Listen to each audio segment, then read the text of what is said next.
Hi hello నమస్తే welcome back to cute jelly channel. అందరూ బాగున్నారు కదా. ఈరోజు మనం ఇంట్లోనే రోడ్ సైడ్ బండి మీద స్ట్రీట్ స్టైల్లో ఎగ్ ఫ్రైడ్ రైస్ అనేది చేస్తున్నాను. అది కూడా ఎటువంటి సాస్లు ఉపయోగించకుండా హెల్దీ వేలో పిల్లలకి ఇష్టపడేలా నేను చూపించబోతున్నాను. ఈ వీడియోని ఎక్కడ స్కిప్ చేయకుండా చూడండి. ముందుగా మనం ఒక ప్యాన్ తీసుకోవాలి. ప్యాన్ కాస్త హీట్ అయిన తర్వాత ఇందులోకి ఒక 2 స్పూన్స్ ఆయిల్ యాడ్ చేసుకోండి. ఆయిల్ కూడా మనకు కాస్త హీట్ అవ్వాలి బాగా. ఆయిల్ హీట్ అయిన తర్వాత మనం ఇందులోకి ఒక 3 ఎగ్స్ ఇలా బ్రేక్ చేసి ఆయిల్లోకి డైరెక్ట్గా వేసుకోవాలి.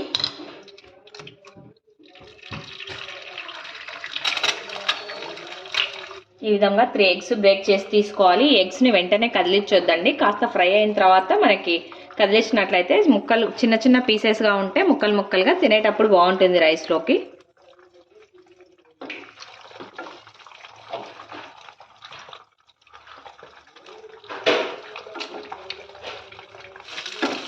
ఈ విధంగా ఎగ్గుని మనం బాగా పీసెస్గా ఫ్రై చేసుకున్న తర్వాత ఈ ఎగ్గుని ఒక ప్లేట్లోకి తీసుకోవాలి. ఇప్పుడు ఎగ్గుని ఫ్రై చేసిన అదే ప్యాన్లోకి మరి కాస్త ఆయిల్ తీసుకోవాలి. మనం ఆయిల్ కాస్త హీట్ అవ్వాలి. ఆయిల్ హీట్ అయ్యేలోపు నేనైతే అల్లం చిన్న చిన్న పీసెస్గా కట్ చేశాను. అదేవిధంగా వెల్లుల్లి, ఉల్లిపాయ, క్యారెట్, క్యాప్సికమ్ తీసుకున్నాము. వీటితో పాటు మీరు బీన్స్ కానీ క్యాబేజ్ కానీ ఉంటే యాడ్ చేసుకోండి, లేదా ఇవైనా పర్లేదు. ఆయిల్ కాస్త హీట్ అయ్యాక నేను చిన్న చిన్న పీసెస్గా కట్ చేసి పెట్టుకున్నాను కదా అల్లం ముక్కలు, ఇలా చాలా చిన్నగా అల్లం యాడ్ చేస్తున్నాను.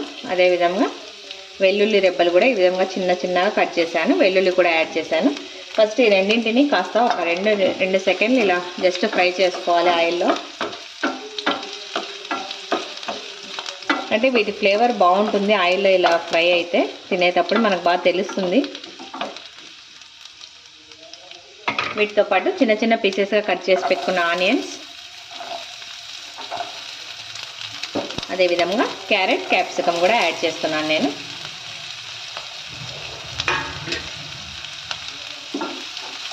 ఈ క్యారెట్, క్యాప్సికము, ఆనియన్ బాగా మనకి మెత్తబడాలి కాస్త ఆయిల్లోనే.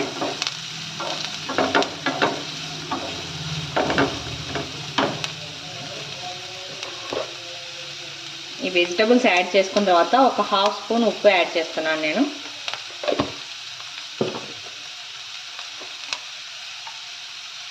ఒక 1/2 స్పూన్ పసుపు,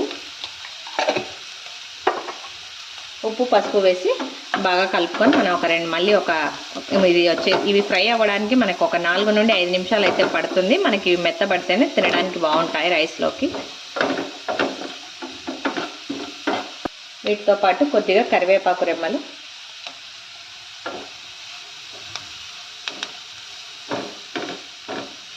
చూడండి మన వెజిటబుల్స్ వచ్చేసి మనకి పర్ఫెక్ట్గా బాగా ఫ్రై అయిపోయాయి. ఈ విధంగా వెజిటబుల్స్ ఫ్రై అయిన తర్వాత మనం ముందుగా ప్రిపేర్ చేసి పెట్టుకున్నాం. ఇందుకోసం మీరు సపరేట్గా అయినా రైస్ చేసుకోవచ్చు, లేదా నేనైతే ఇక్కడ లెఫ్ట్ ఓవర్ రైస్తో చేస్తున్నాను. కాస్త వేడివేడిగా పిల్లలు ఇష్టంగా తింటారని ఈ విధంగా లెఫ్ట్ ఓవర్ రైస్తో అయినా చేసుకోవచ్చు, ఏం పర్వాలేదు. ఈ రైస్ని ఇందులోకి యాడ్ చేయాలి.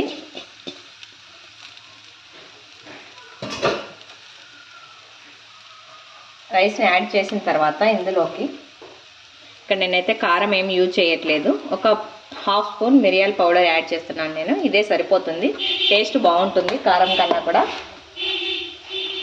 వీటితో పాటు ఒక 1/2 స్పూన్ జీలకర్ర పొడి, వేయించి పొడి చేసిన జీలకర్ర పొడి వేస్తున్నాను నేను. అంతే, మనం మిరియాల పొడి, జీలకర్ర పౌడర్ వేసి ఒకసారి ఇలా రైస్ అంతటిని వెజిటబుల్తో సహా స్ప్రెడ్ చేసుకోవాలి. ఇలా ఒకసారి వెజిటబుల్స్ రైస్ అంతా మిక్స్ అయిపోయిన తర్వాత మనం ముందుగా ఫ్రై చేసి పెట్టుకున్నాం కదా ఈ ఎగ్ పీసెస్ని కూడా ఇందులోకి యాడ్ చేసుకోవాలి. ఎగ్ కూడా యాడ్ చేసి మళ్ళీ ఒకసారి మనం కింద నుంచి బాగా రైస్ అంతటికి పట్టుకునేలాగా కలుపుకోవాలి.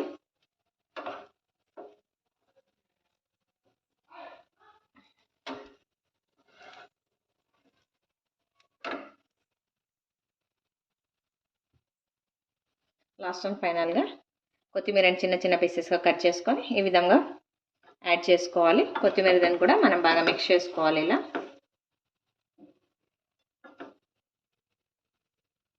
విధంగా ఎటువంటి సాస్లు ఉపయోగించకుండా ఇంట్లోనే చాలా హెల్తీగా మంచిగా ఎక్కువ మసాలాలు సాస్లు ఏమీ వాడకుండా పిల్లల కోసం హెల్తీగా అప్పటికప్పుడు ఎక్కువ టైం కూడా తీసుకోదు. జస్ట్ 10 నిమిషాల్లో మనం ఈజీగా ప్రిపేర్ చేసి పెట్టొచ్చు. పిల్లలు అయితే చాలా ఇష్టంగా తింటారు. తప్పకుండా అందరూ ట్రై చేయండి. ఈ రెసిపీ కనుక మీకు నచ్చినట్లయితే లైక్ చేయండి, షేర్ చేయండి. తప్పకుండా అందరూ సబ్స్క్రైబ్ చేయండి. Thanks for watching.